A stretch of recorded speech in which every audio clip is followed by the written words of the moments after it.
Well, drums is my first musical instrument, and I started playing at 9 years old, and it started in a fourth grade elementary school assembly where somebody from the local music store came and demonstrated quite a few instruments, and I gravitated towards the drums, so I signed up for drum lessons, and that was 1964. So in those years, or 63, no, it was 63 actually, and it just started with basically a pair of sticks and a practice band. And my parents, wisely so, got me a private teacher, and so I started studying in 1963, and for 2 years just played the practice band, basically learning how to read music, learning the rudiments, and then after 2 years I got a snare drum. Spent a year just playing the snare drum, again continuing to develop my hand technique, my reading, and then finally after 3 years got a drum set.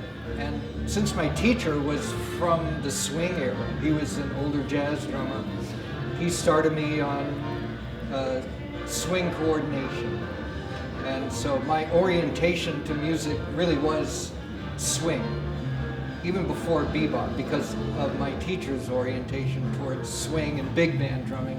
And it got me listening to that music, and I just grew up in a way listening mainly to big band music, and then to eventually in the late 60s, 67 especially, when Jimi Hendrix came out with Mitch Mitchell on drums, I started to relate to rock and roll music and Cream and Ginger Baker, and I could relate to that more than the earlier generation of rock like Beatles and Dave Clark 5 and the Stones. I didn't relate to that right away. It took me until I heard a jazz drummer playing that kind of music. And so then basically I grew up loving all the music of my time, and I got to see all the great big bands at that time, Stan Kenton and Maynard Ferguson with touring, and Buddy Rich, who I saw a number of times. I even went to the Stan Kenton camp when I was 18 years old, and then ended up going to Berkeley in 1972,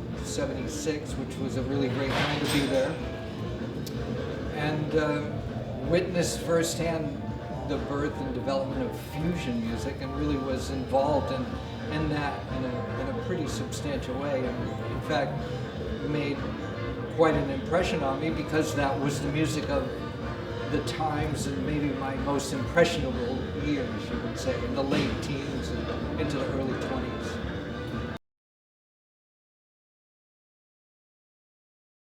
Well, when I was first investigating drumming, Buddy was like the king of the hill, especially in those years in the mid-60s, early 70s, and I think his just commanding virtuosity was the first thing that is just compelling.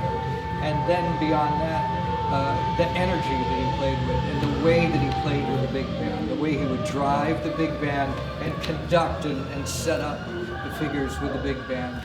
So there was a lot of to be inspired by with Buddy Rich, and fortunately growing up in Boston, the Boston area, I got to see him a lot because he did play in the area a lot around New England, and so once I got my license, I would go out and see him. Though the first time I saw him was in '68. Of course, I was, I think, a freshman in high school, and my parents brought me to the Boston Globe Jazz Festival, and I saw him play for the very first time then, '68.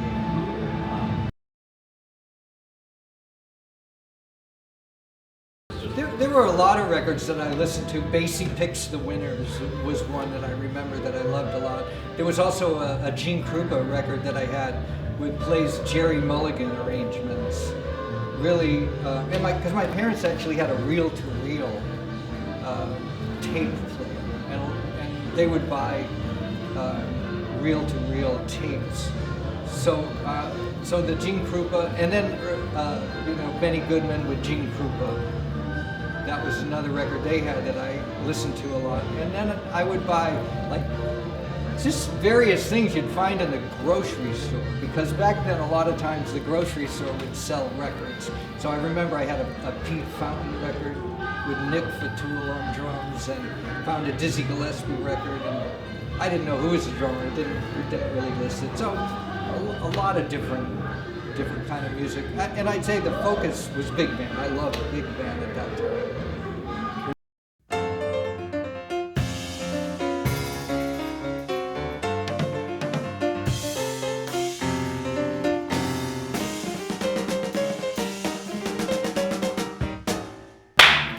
Steve Smith.